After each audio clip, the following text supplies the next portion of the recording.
બહેનો, આપણા પતિ આપણા માટે કેટલું બધો ત્યાગ અને બલિદાન કરે છે. ભલે નાનો નાનો પણ હોય, પરંતુ તે મેટર તો કરે છે, તે મહત્વ તો રાખે છે. તેનો બ્લોગ હું આ મૂકી રહી છું, છેલ્લે સુધી જરૂર જોજો. છેલ્લે તમને ખબર પડશે આ બાબતની. જય શ્રી કૃષ્ણ બધાને. અમે ગેસ્ટ રૂમમાં આવ્યા પછી મારા હસબન્ડને આટલો પણ ટાઈમ મળતો નથી, કારણ કે બીજા ફૌજી છે તેઓ બધા ઉનાળાની છુટ્ટીમાં રજાઓ પર જાય છે, એટલે જે વધેલા અહીંના હોય છે તેમની માથે વર્કલોડ રહે છે. અને જેઓ રજાઓ પર જાય છે એમનો પણ વાંક નથી, કારણ કે આટલા સમય બાદ તેમના બાળકોને છુટ્ટી એટલે કે વેકેશન મળ્યું હોય તો બધા ઈચ્છતા હોય છે કે તેઓ ઘરે જઈ આવે. તો બપોર વચ્ચેના ટાઈમમાં તેમણે અમને ઉપાડ્યા હતા બજારમાં, કારણ કે ધર્મને લેવા હતા બેટ બોલ.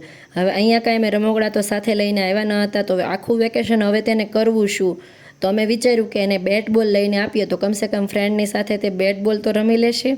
તો બસ દુકાનેથી એક બેટ અને 2 બોલ ખરીદી દીધા હતા અને ત્યારબાદ અમે પહોંચી ગયા હતા ગરમીના માર્યા શેરડીનો રસ પીવા. પરંતુ અહીં શેરડીના રસમાં આપણે કેમ ત્યાં લીંબુ નીચોવીને આપે એમ નહોતા આપતા, માત્ર શેરડીનો રસ આપી દેતા હતા.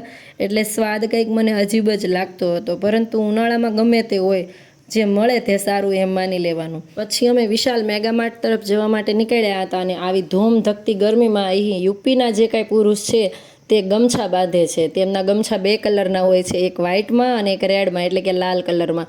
અને દરેક વ્યક્તિ જે બાઇક ચલાવતો હતો, ઇવન ટ્રાફિક પોલીસ, દરેકે આવી રીતના ગમછા બાંધેલા હતા.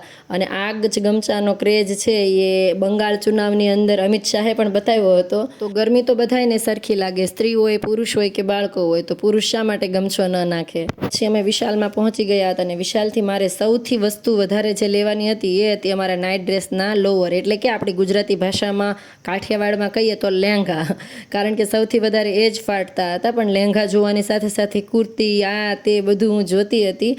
અને જે સાંઈ પ્રિયાંશી હંમેશા મારા ઘરે રમવા આવે છે, સાઉથની દીકરી, તેના માટે પણ એક ફ્રોક લેવાનું હતું. મેં તો આટલા બધા લેંઘા જોઈ લીધા અને આ જો આવું જ સેમ ટુ સેમ ગયા વર્ષે મેં લોવર લીધું હતું ને હજી એ લોવર અહીં ટીંગાય છે. તો હું જોતી હતી, વરસદીમાં બીજા કોઈએ પસંદ નહીં કર્યું હોય આ લોવર. હું નિરાતથી બધું જોતી હતી, પરંતુ હસબન્ડને દુનિયાભરની ઉતાવળ હતી. તેઓ હું જોતી હતી ત્યાં જો બિલિંગ કાઉન્ટરની લાઇનમાં જઈ અને ઊભા રહી ગયા હતા, કારણ કે એમને હવે ખબર હતી કે હવે આ પૂરું નહીં કરે અને તેને આગળ સબ્જી મંડી લઈ જવાના છે ને ત્યારબાદ હવે એને ડ્યુટી પણ પહોંચવાનું છે.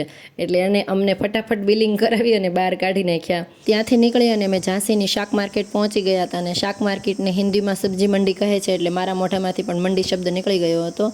અને મેં કેસર કેરી માંગી હતી, પરંતુ કેસરના તો અહીં નામ નિશાન નહોતા. તોતા, લંગડા, દશેરી અને અલગ અલગ એવી કેરી હતી બધી, કાગડા. પરંતુ મારે તો કેરીનો રસ અને પૂરી જમવા હતા, કારણ કે આખો ઉનાળો જતો રહેશે અને કેરીનો રસ નહીં મળે. તો અમને જેવી ગમી એ જ કેરી અમે ઉપાડી લીધી હતી અને પહોંચી ગયા હતા અમે ઘરે. અને ઘરે આવીને હું મારા હસબન્ડને કહેતી હતી કે આ લાગે છે તો બોરડીનું વૃક્ષ હતું જ બોરડીનું, પરંતુ આ કાળા ઉનાળે આની ઉપર બોર આવ્યા એ બહુ મોટી વાત કહેવાય. અને હજી અમુક બોર તો એની ઉપર લટકતા હતા ને અમુક બોર તાજા તાજા જ નીચે પડેલા હતા. તો હું મારા હસબન્ડને પૂછતી હતી આવી કઈ પ્રકારની બોરડી છે, તો બોલા જે છે એ આ છે, જોઈ લ્યો. બસ અમારી ભાંગ્યાની ભેરું બેગને હવે ખાલી કરતી હતી અને ધર્મને હું કામ ચીંધતી હતી. બધી શાકભાજી અને ફ્રૂટ મને આપી દે તો હું ફ્રીજમાં ગોઠવી શકું. એને કામ ચીંધીને કામ કરાવતી હતી, કારણ કે 5 વર્ષનું બાળક થાય ત્યાં સુધી એને ખૂબ પ્રેમ આપવો, પણ 5 થી 10 વર્ષના ગાળામાં એને ઘણું બધું કામ ચીંધવું જોઈએ, હાથ વાટક્યો બનાવી દેવો જોઈએ, એવું મેં કંઈક બોડકાસ્ટમાં સાંભળ્યું હતું. એટલે હું એને ઘણું કામ ચીંધતી હતી કે ભાઈ તું પણ મદદ કરાવ, હું કાંઈ તળાજાનું ટીલું નથી લઈ આવ્યો એમ. પછી તો હસબન્ડ પોતાની યુનિટમાં ડ્યુટી ઉપર જતા રહ્યા હતા અને આવી ગયા હતા આપણા બહેન સાંઈ પ્રિયાંશી બહેન. અને સાંઈને મારા ક્વાર્ટરમાં અને ગેસ્ટ રૂમ બધે ખબર છે કે હું બિસ્કિટ ક્યાં રાખું. કहाँ है? उधर उधर क्या है? बिस्किट. हाँ, बिस्किट चाहिए. कौन से वाला चाहिए? ये ये पार्ले जी. थैंक यू तो बोलो आंटी को.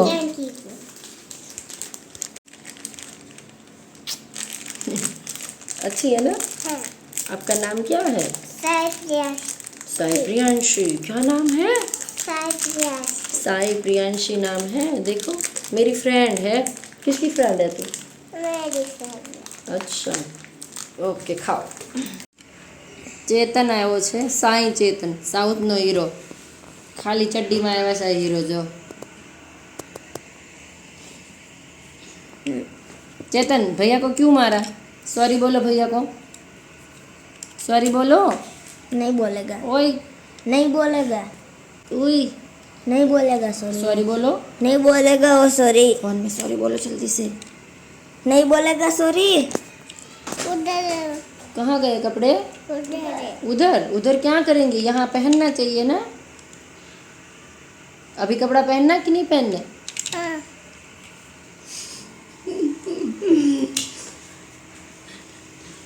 देख देख, पूरी दुनिया के सामने तुम ऐसे दिख रहे हो.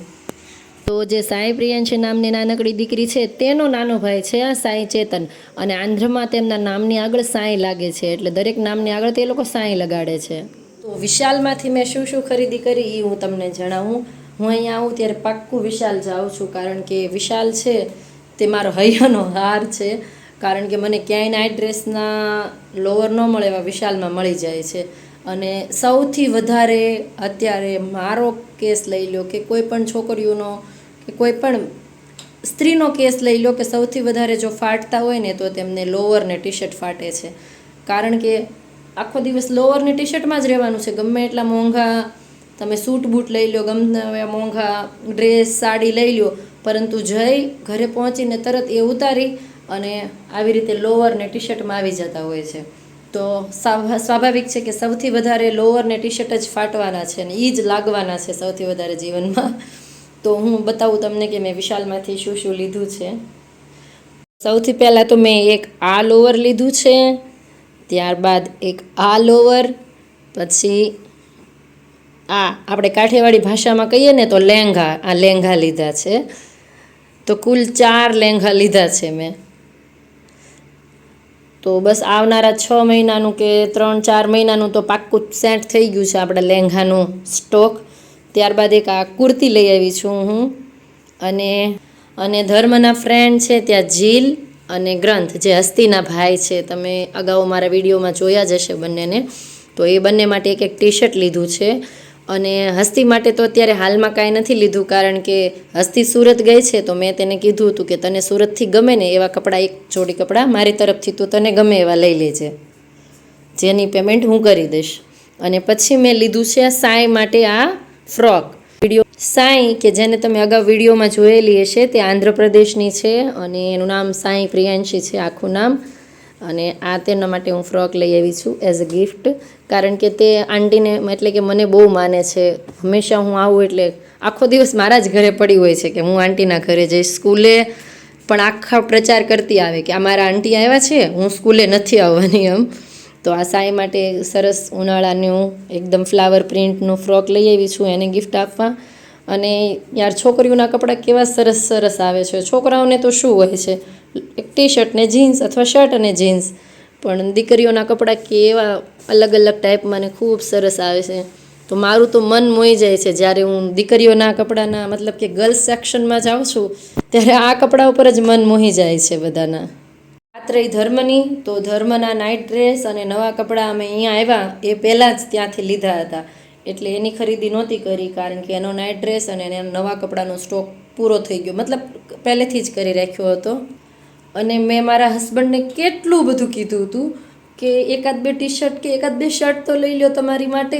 તો કહેતા હતા મારે શું કરવું, મારે ક્યાં સિવિલ કપડાં ફાટવાના જ છે. સિવિલ એટલે કે જે આર્મીમાં નથી અને બહારના જેટલા વ્યક્તિઓ છે એ મારા માટે સિવિલિયન છે, અને જે આર્મી ડ્રેસ સિવાયના જેટલા ડ્રેસ અથવા કપડાં છે તે સિવિલ કપડાં છે એમ માની લેવાનું આર્મી માટે. તો કે મારે સિવિલમાં પહેરીને ક્યાં જવું છે, હું તો ક્યાંય જવાનું નથી, મારે સિવિલ કપડાં ફાટવાના નથી, તો મારે નથી લેવા.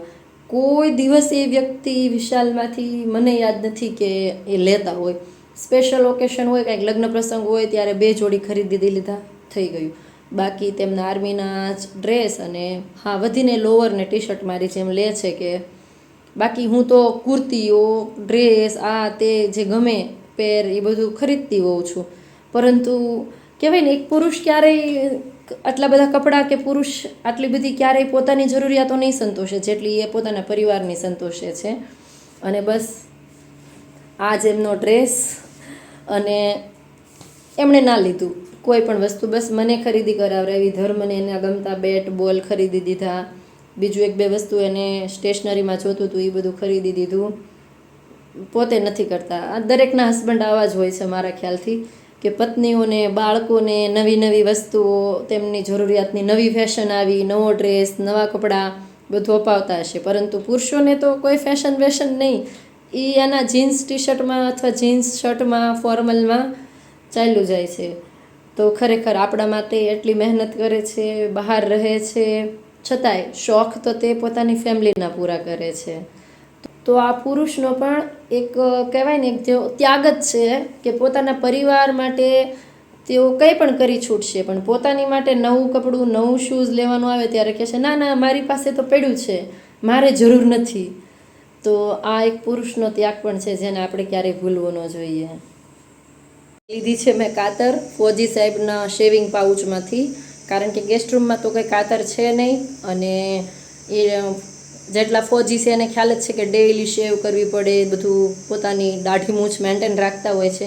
તો એનામાંથી લઈ લીધી છે. અને આ સાઈ માટે જે હું ફ્રોક લઈ આવી છું તેનું પ્રાઇસ ટેગ કાપવા માટે, કારણ કે હંમેશા આપણે ગમે તેને ગિફ્ટ આપીએ ત્યારે પ્રાઇસ સાથે ના આપવું જોઈએ, એનું પ્રાઇસ ટેગ હંમેશા કાઢી લેવું જોઈએ.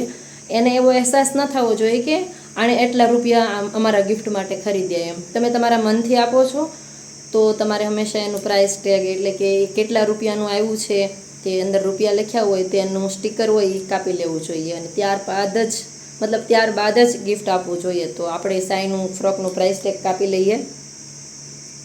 આ પ્રાઇસ ટેગ છે, આ સાઈડ પ્રાઇસ લખેલી છે. હું તમને પણ નહીં બતાવું કે મેં કેટલા રૂપિયાનું એની માટે લીધું છે, કારણ કે ગિફ્ટ કોઈ દિવસ બતાવીને ગિફ્ટની કોઈ દિવસ કિંમત ના બતાવવી જોઈએ. તો મેં કાપી લીધી છે એની પ્રાઇઝ આવી ગઈ છે મારા હાથમાં. તો મેં કાપી લીધું છે પ્રાઇસ ટેગ, પાછળ છે આની પ્રાઇઝ, અને આ રહેવા દીધું છે કારણ કે એના માપ માટે અથવા એને ચેન્જ કરવું હોય તો આ કામમાં આવશે એટલા માટે. અને પ્રાઇસ ટેગ કાપી અને અહીંયા રાખી દીધું છે.